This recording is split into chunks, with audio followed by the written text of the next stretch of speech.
We're delighted that you joined us for another edition of the Lipedema channel, interviews with inspiring women who are forging a path in their lipedema journey.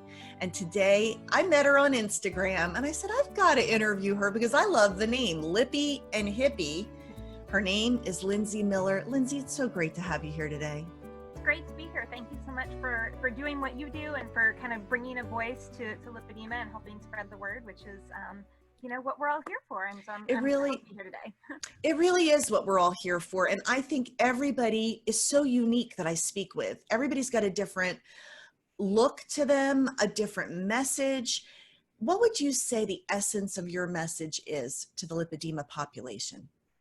I think for me, it's really kind of about empowerment to a certain extent. I spent my whole childhood, my whole young adulthood, the first, number of years of kind of being in this grown-up space, really just uncomfortable with myself and uncomfortable with my body, and partially because I didn't have great answers for things. I really kind of felt to blame for a lot of things, which, as you know, and as other interviews we have discussed with you, it kind of leads to, other things in your life. If you don't feel like you have control over your body and how you look and how you're perceived in the world, it impacts the relationships that you have. It impacts the jobs that you have. It impacts just everything. And, part of that is because we are such a visual society. We get judged based on a lot of things. And that's always one of them. But it really, the last several years of my life since getting a diagnosis and since, surrounding myself by some of these amazing women who have been able to kind of help educate me and guide me along, have really been about kind of taking power myself. It happened to coincide with my second divorce, which really was a moment for me to need to kind of stand on my own a little bit more independently than I had before. I have an amazing 13-year-old daughter, and just kind of us figuring out what life looked like for us as two women in the world. But, for myself, just kind of figuring out how I wanted to present myself and really taking control of that.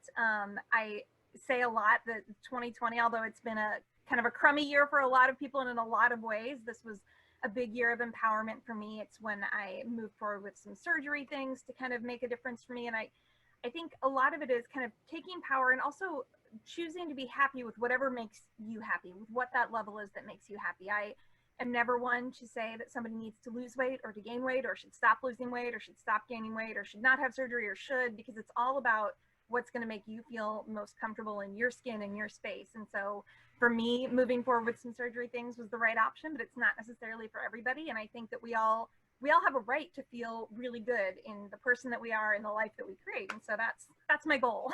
Okay, so I hit the jackpot because I was scrolling on Instagram and I'm like, she's interesting, but I already can tell this is going to be a great interview. And I want to jump back to several things that you said, but I want to first read your bio intro on Instagram, which says thick thighs and pretty eyes. Strong, bold, lipedema lady on a journey to get healthy and become a stronger version of myself in all ways. That's a powerful way. That's your Reader's Digest elevator pitch of who you are. Yes, that's my goal. I should probably print that out and put it up for when I'm having a bad day, because that certainly happens.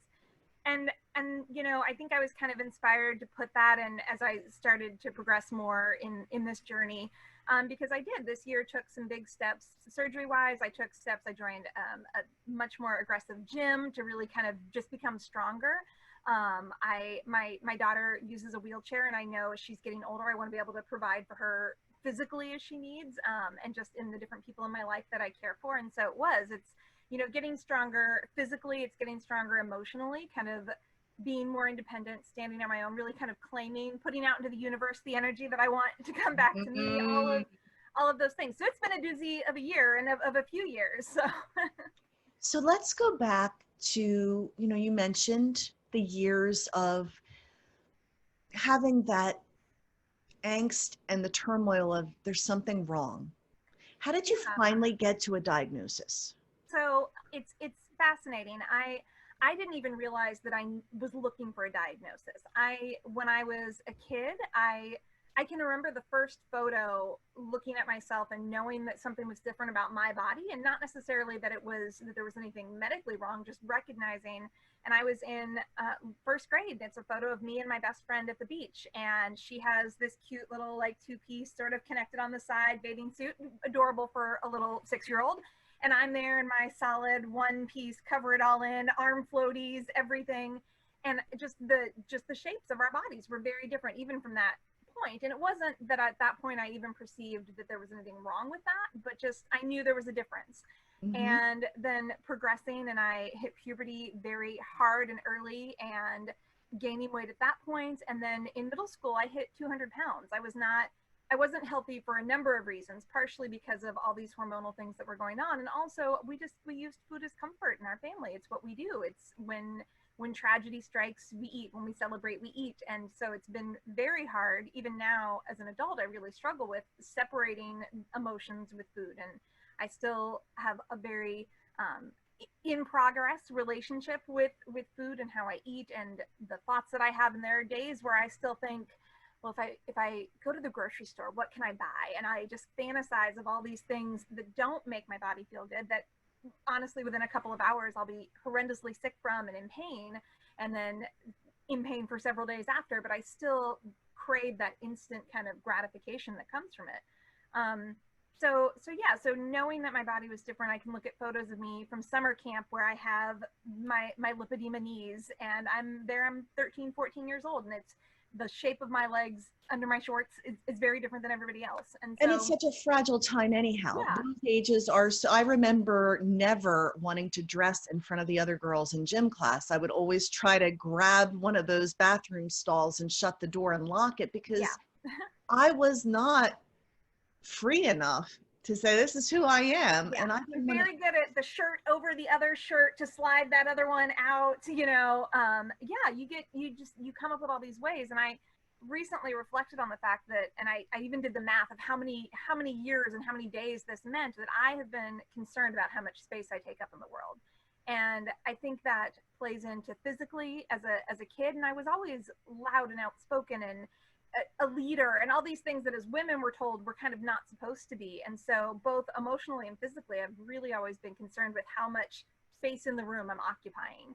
And so that's kind of hard. I think it would almost be easier if more naturally I were introverted and didn't want to kind of take up this space in kind of an emotional way. And in a, it's like sometimes as women we're just told we're too much. And I hate that, because I feel like that there's no, if I'm too much, that means I'm too much for you. It means I'm too much for this, relationship or this scenario, but I'm not. I'm the amount that I'm supposed to be. And so yeah, kind of struggling with that, like not being too loud, because you can't be loud and commanding if you are also a large person. There are these balances that you have to, find for yourself. And so I hit 200 pounds when I was in middle school. I can remember family members being upset with me about this. But what's interesting is that whole time, and then going away to college and getting married the first time, and my weight continued to grow, partially because of this unhealthy relationship with food, but also because of this other thing that I just didn't even know was at play. And what's funny about that, in a way, it's just interesting to look back on, is my mom actually has lipedema. She's the one who was first diagnosed, who discovered the condition. Really? And so my entire life, I can remember her having very heavy, very swollen legs. She has very typical down to her ankle legs. And, every doctor that she went to, she would ask for help, and nobody ever had a solution for her. And since my lipedema generally stops at my knees and kind of aligns a little bit more with where traditionally you'll gain some weight from just traditional regular, obesity, I never made the connection that there was something at play, because her legs do look very different than mine. Hers is, she has the full. And so it took her asking every single doctor, and it wasn't even a doctor who found the solution for her. She found it herself online, which is what so many of us have to do. We have to take control. And and so a few years back, she discovered the idea of lipedema and kind of mentioned it to me, and was like, as I'm researching this, I think you might have it too. And I'm like, no, I just like to snack too much. And really, I was 280 pounds when I was about 23 years old. And I had weight loss surgery. I had a gastric sleeve, which then a year later I had converted to a bypass. And I'm so grateful that I did, because in addition to the lipedema, I definitely had metabolic fat. I had a lot of extra weight. I had a very unhealthy relationship with food, as I've mentioned. I can remember going through fast food restaurants and ordering, but I would never just order the food. I would order multiple drinks too. So that way it seemed like it was for multiple people. So there was always, or, I would kind of like have a fake list that I was ordering from, because, oh, that's what Susie wants and that's what Mary wants, and this is mine, because I needed to justify what I wanted to purchase. Lindsey, I want to interrupt you, and I want to thank you. Yeah. Because that's a kind of honesty that opens the door for healing for a lot of people. Yeah. Being truthful. I used to wait until everybody left the room and I was sure nobody would see me, and then I would shove the Oreos down my throat, because I didn't want to be, I knew I shouldn't be eating them. Yeah. And I didn't want to be judged for it in addition to that. Yeah. Because I was already being judged for the fact that I was obese as a child. Right. And then when you talk about how you feel about yourself and you're sort of apologizing for being who you are, when someone comes along that says, I'll take you. Yeah.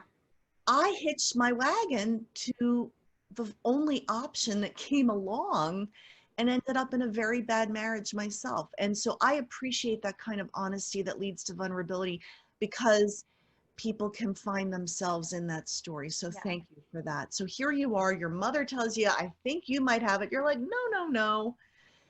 But your relationship with food was helped by your gastric bypass? It definitely was. And I, at the time, I was kind of part of the sort of leadership group at the local hospital, kind of helping other people who were coming into that weight loss surgery journey. And we had monthly meetings and things. And that was a great space to be in. It did allow me to be a lot more physically active.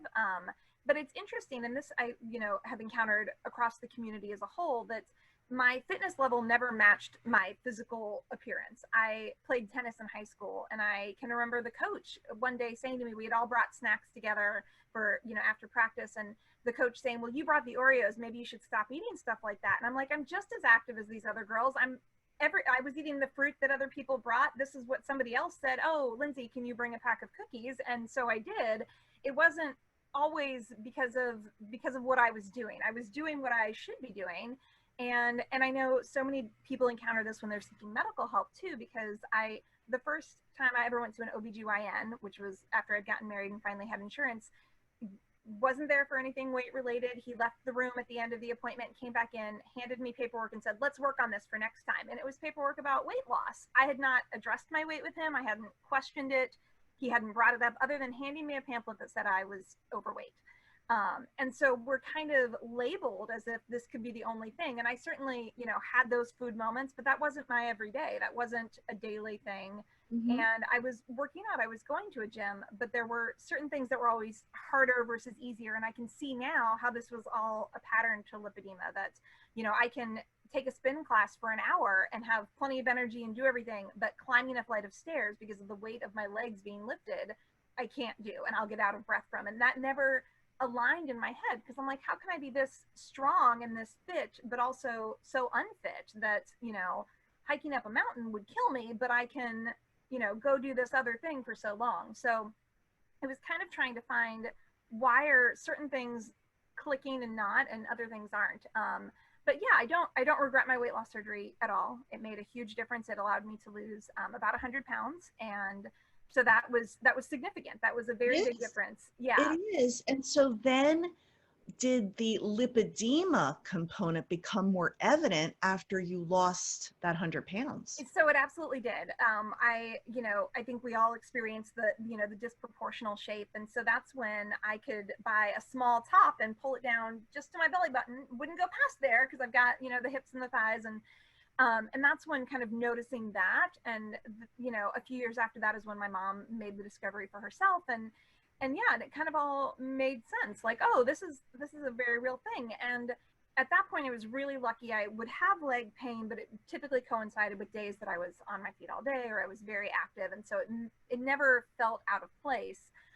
Whereas once I hit my early 30s, and now especially in my mid 30s, I'll just lie awake at night and my legs just throb, just like so many people. And I wear compression at this point. We have a pump. I elevate my feet at night, and all of that, it still was continuing to progress. And that's kind of what led me to the point that I hit in 2020 of really addressing dietary things, eliminating a lot of inflammatory foods, and trying to work with people and see what had worked best for folks. And then that's what also led me to the surgery point. And it's interesting too, working with a surgeon that I feel very comfortable with and who I really trust and who I feel has gone above and beyond to become an expert within lipedema himself, allowed me to make even greater connections.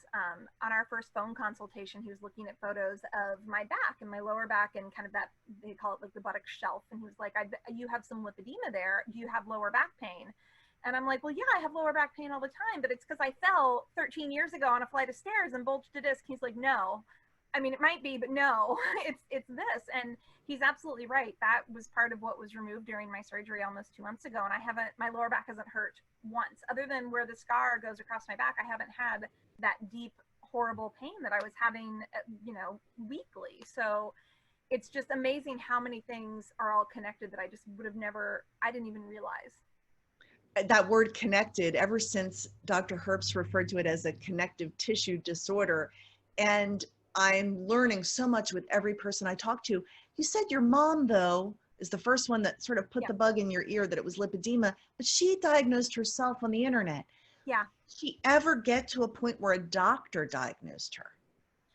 So she has, but that was kind of actually after I was able to, kind of just insurance wise and financial ability wise, it made more sense for me to kind of do that. And at this point, I'm very much like, do you want to go have surgery? Let's go. Let's do, because it's made such a difference for me. And I know, all the research that I've been doing, and we're just trying to implement dietary changes for our whole family, that's made some difference. But for her too, she, I think at various points feels like she's just kind of past where that makes sense for her, where the risks of surgery aren't quite gonna balance the reward. Whereas I would like to, in my mind, think, no, I have so much left that I need to do and accomplish, and everything, and care for my daughter and my career and things that I need to be able to get past parts of this that I can. The things that I can control of this, I need to be able to really proactively take control of. So you have. And when did you decide to go public as Lippy and Hippie? So pretty recently, actually. I think I was on my flight to surgery when I created my Instagram account. And that was really just inspired by, I had talked to so many other people on Instagram that had kind of been through the same journey. And so I definitely really enjoyed that resource. And so I thought, well, I'll just post a couple of photos and you will see. And I was amazed just by the number of personal messages that people sent me, that they just had these same questions that I did. How did you find a surgeon? How did you get diagnosed? What are you doing? Is this helping? Can you, and so I was like, well, okay, well, I'll just keep updating then and see what we can do. And so it's only been the last few months that I've had the page and been trying to kind of talk about things. And it's hard because I want to show the whole journey, but I have like maybe 5 photos of myself from huge stretches of time because I didn't want to be in photos, and I don't, so it's even hard to kind of show this, back where I started, which was so far ago, and, all the work that went into that. And it was really hard work. It's hard. It was hard to lose metabolic fat, as we all know, and it's been hard to work with what I have lipedema wise. And so it's just been interesting to kind of try and show that journey, but that's my goal. Well, we love your page. Your most recent post that I saw says you are worthy of love.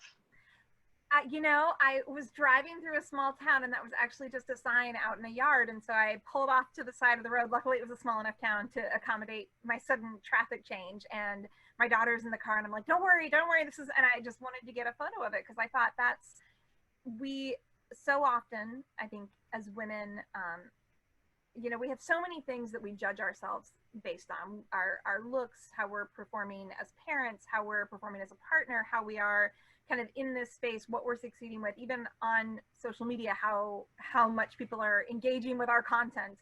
you know, all of these things, and just these expectations of the world for, you know, for us. And so I think it's just, regardless of any of that, I think it's important to remember that everything that you are, you've worked for and you've fought for. And so many of the women that I've met in this community have really had to fight to feel like they can take up space, to feel like they're worthy of good relationships and good jobs, and, you know, being rewarded as a parent and feeling fulfilled in their lives, because we're told so much that who we are is based on how we're looking or how we're perceived. And it's unfortunate because that's our world.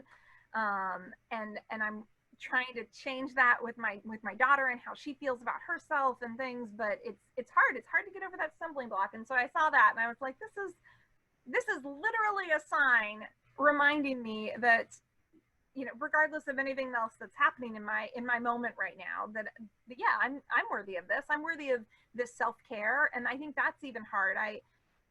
So often I think I have no problem spending money on my daughter, or I have no problem spending money on friends, or treating things, or making sure our home's okay and safe and feels good. But money for myself, to spend money on surgery, to spend money on makeup, things like that are so hard, when in reality, those are the things that, you know, help me to feel better. Obviously, surgery was a large financial commitment, but it also has made such a difference in how I feel about myself, the energy level that I have, everything. So it's crazy in my mind that I waited this long. So once that that switch finally went off in my head, it was like, let's go. I'm right now, let's go. So, yeah, it's hard sometimes. Once you make a decision, it's like the universe parts the waters. Yes. And provides in some way. And I know that sounds like woo woo, but there are ways to make things happen. Yeah. And people are being creative, whether it's a GoFundMe account or whether it's interest-free financing or whatever it takes to take care of you. Yeah.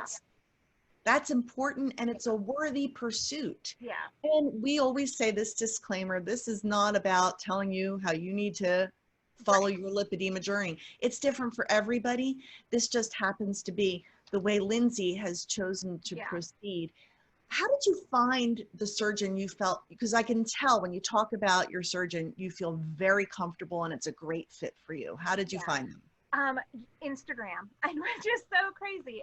But just following a few other women who had kind of gone on this same journey. And I had essentially identified 2 surgeons in the States that I felt really good with, that when they were talking about things. And it's interesting because my daughter has a very rare genetic condition. And when we talk to doctors, we run into 2 things. We either run into people who are convinced they're experts, or we run into people who have never hardly even heard of things.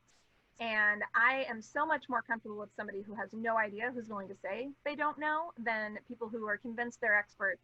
And I know that they can't be, because there just aren't that many people out there. But lipedema being so much more common, I really thought that wouldn't be quite as much of an issue, but it was. And I did go and talk to other surgeons kind of in this journey. And I remember, you know, one consultation for even just kind of like addressing my midsection, and he was poking me and he goes, "Hey, you do have some muscle in there." And I remember being so put off to that. I was like, "You don't understand this at all. If you as a doctor are surprised that I'm telling you, here are all the things I'm doing and it's not making a difference in these areas." And so I could very easily tell when it wasn't a good fit.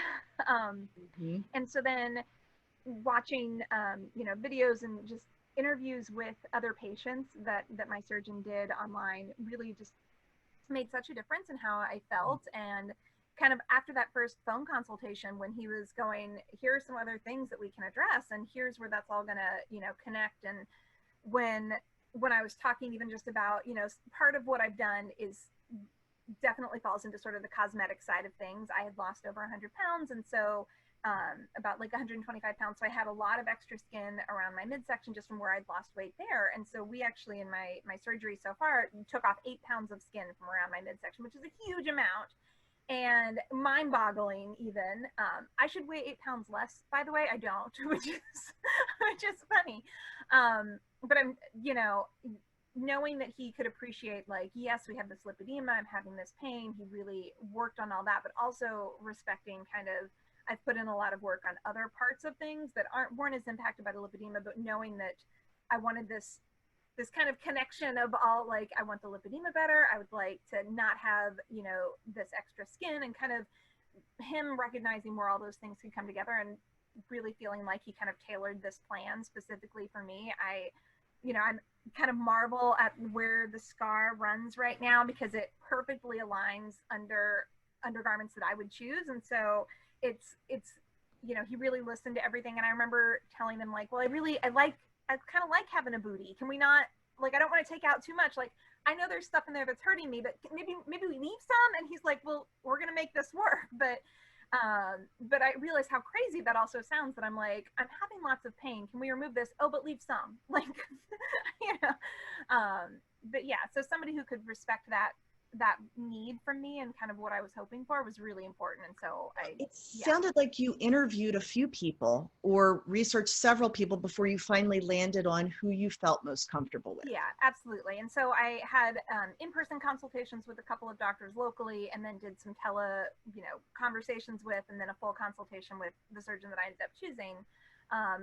Just because I was also just so impressed by the amount of information that he was trying to put out into the world about lipedema, and just the how knowledge rich his own channels were. It wasn't just before and afters, look what I can do. And I certainly encountered that a lot. A lot of the people who follow me have had different variations of liposuction or surgery on their legs. And I think everybody needs to find the right journey for themselves. But I'm so glad that I chose who I did, because I feel like it's going to give me the results that I need and that I'm going to feel best with long term. And so, yeah.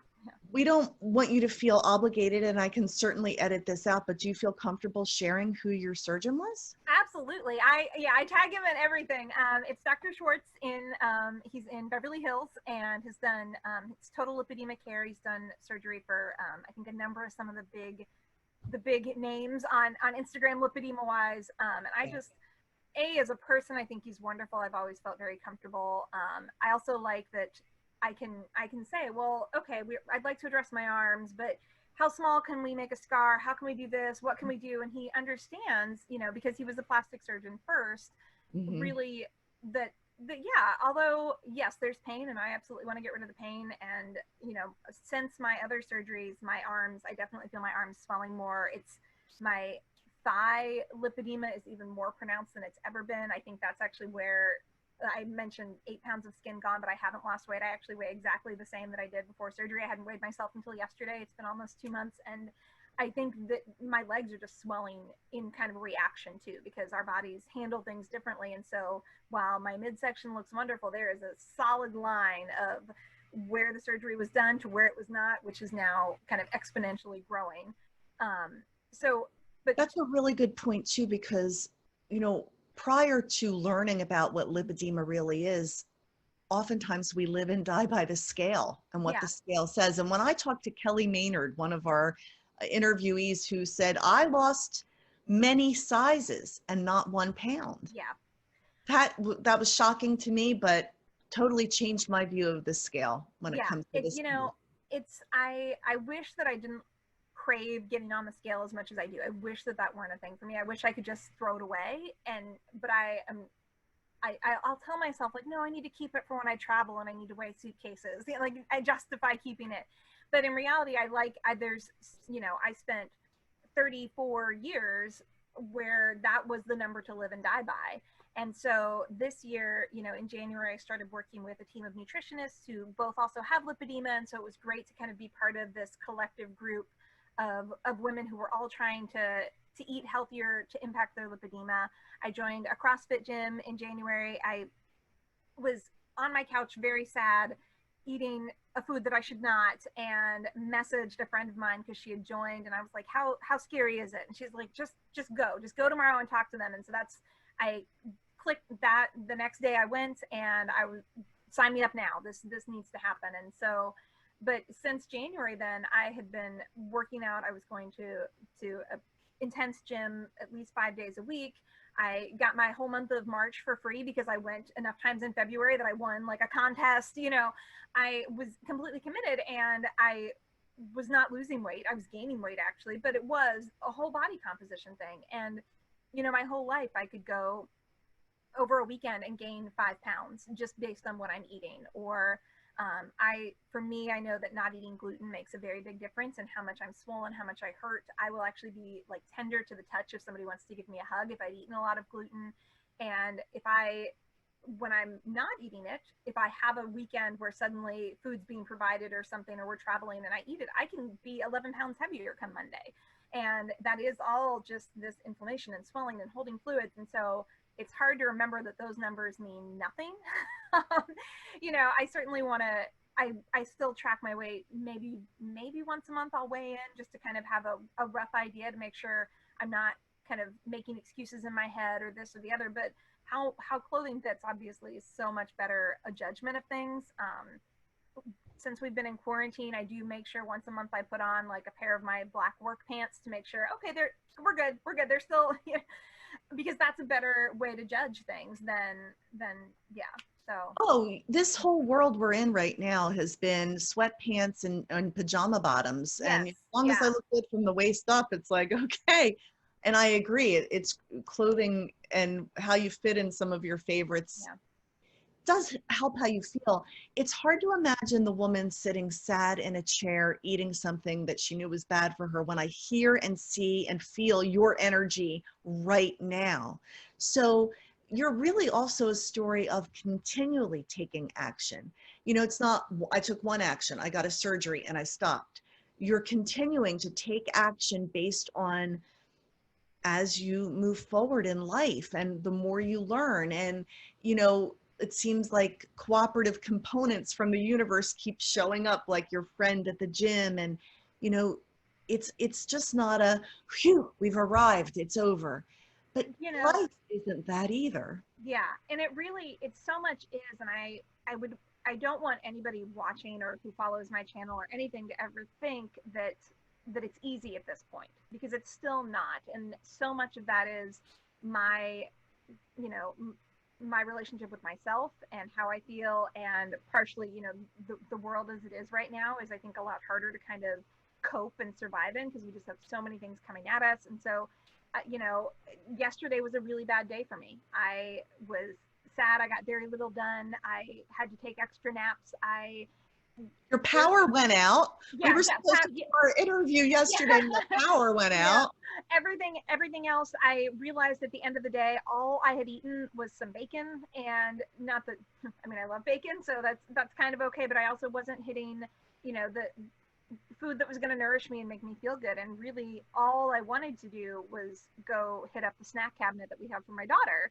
And that still is, just because I had surgery doesn't mean I don't want to do that anymore. And just because I exercise and just because I am so much healthier than I was before, it doesn't mean that desire is still not there. And I think that, in a way, I certainly have these two issues kind of working against me. I have the lipedema, and then I have this really, addiction to food in a way. And I have seen some really great things talking about other types of addiction and about alcoholism, and how it's not just, oh, I would want to go have a drink. It's, I would want to go drink everything that they have at the bar. And that is very much the way that I am about food, that I don't want to just go have a cookie from the bag. I want to go scoop everything from the grocery store and bring it here and sit on the couch and have the cookies and a sandwich and a this and a milkshake and everything. There is no little bit for me. And so but that's always in the back of my mind. That desire to do that is always there. And I think that is very much probably the same way that recovering drug addicts or recovering alcoholics feel. That desire is always there. There's actually nothing that's ever going to get rid of that.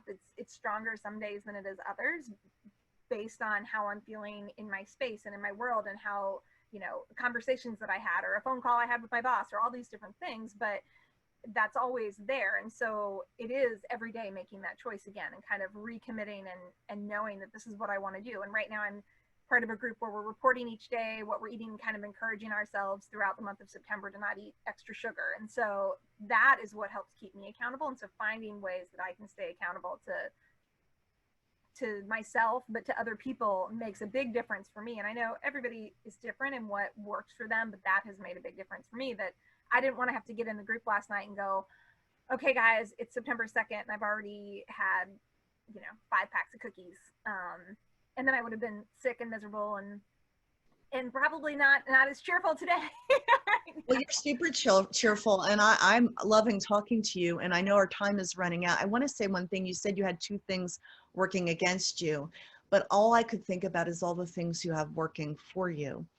One is such a beautiful self-awareness. You're not immune or unaware of what your triggers are and what perhaps your soft spots are. That self-awareness is going to serve you so and has served you so well. And the other thing you have going for you, aside from the fact that you're beautiful in and out, is you have a voice. You speak so well. And you know, it's not perfection that moves people. It is authenticity, and you have a story to tell. And while this is different than some of the other stories that have been told on this channel, because you're being very frank about your relationship with food too, which normally we don't go there a whole lot. But I think this is going to be really helpful to so many people. And I can't thank you enough for that, Lindsey. If we are running out of time, so what thoughts would you like to leave with the people that are watching today? So, so many things. We'll do another conversation some other time, maybe, another year from now when I'm a little bit further along in things too. I think, you mentioned a voice, and I think that a lot of, some of the really great women that I've met, we had kind of this breaking point where we were like, it's not okay that I'm viewed differently, or that I have doctors who won't listen to other concerns that I have because they only want to think about my weight, or it's not okay that I feel like I'm not being treated equally in a workplace because I'm not being viewed as professional or as competent or as healthy as I am. And so I think that's where kind of this need to share some of this and to really articulate what's going on came from. Just sort of this, like, this is enough, sort of hit that point. And I think it's important for people to, when they hit that point, to own that and to let that be a moment for them. I think, a lot of times we're really told not to be certain ways, and there's really no reason that we shouldn't be loud in our, share what's going on in our lives. I also think that, I'm trying to be really honest about the food side of things because that does play into where I was, but all of that is really based on the fact that, my legs were chunkier. And so then my self-esteem was lower and how things were, perceived in the world. And so that was what was expected of me. It was expected of me to continue to gain weight and to eat things and to be the one who, baked to show love and all of these things. And so, so I think it's interesting to see that, kind of as one's gotten better, the other's gotten better as well. And that I've been able to kind of empower myself in both folds. I think that I have a lot that I would say, but, demand to be taken seriously. I think if you recognize that this is an issue for you and your doctor doesn't listen, you go find another doctor. I mentioned my daughter, we live on the East Coast of Maryland. Her specialty care is in Nebraska, and that's where we travel for her medical care several times a year. Don't let a distance stop you from getting the care that you need. Don't let, the first doctor that you talk to saying that's not a thing, you just need to lose weight. Find another one. There are thousands of women online who are talking about this and who are saying this is an issue and who will back you up and support you. And so don't settle for answers that you don't like. Don't settle for a solution for your life that doesn't make you comfortable. If compression's not working, try a pump. If that's not working, try the lymphatic drainage, all the different things. And kind of, there is going to be a solution, and it might be the right combination of things. For me, it was combining the diet and these surgeries and the pump at a certain frequency and all the different things. And it's taken a while to find what that balance is, and it's still not perfect for me. But I am confident that it will be at some point. And I think that's important to not kind of lose hope in this, because there are lots of people that you'll encounter that have had so much success with treating and addressing their pain and finding doctors. And so it's just a matter of kind of not giving up on that, which is hard to remember in the moment, but it's important because, yeah. Yeah. And you know what? We all have those moments where we want to wave the white flag, and we'll just pull this interview out and all the other ones and just remind ourselves to keep going. Lindsey, you're awesome. Thank you. Thank you. Thank you. Thank you. This is such a joy in my life to do these interviews and to hear these stories and to honor the women and the path that they're choosing and to help wherever possible. If you know of someone that would make a wonderful interview for the Lipedema channel, please contact me. I would love to hear from you and tell more great stories. Until then, have a wonderful day. And thank you, Lindsey. Thanks. Thank you so much.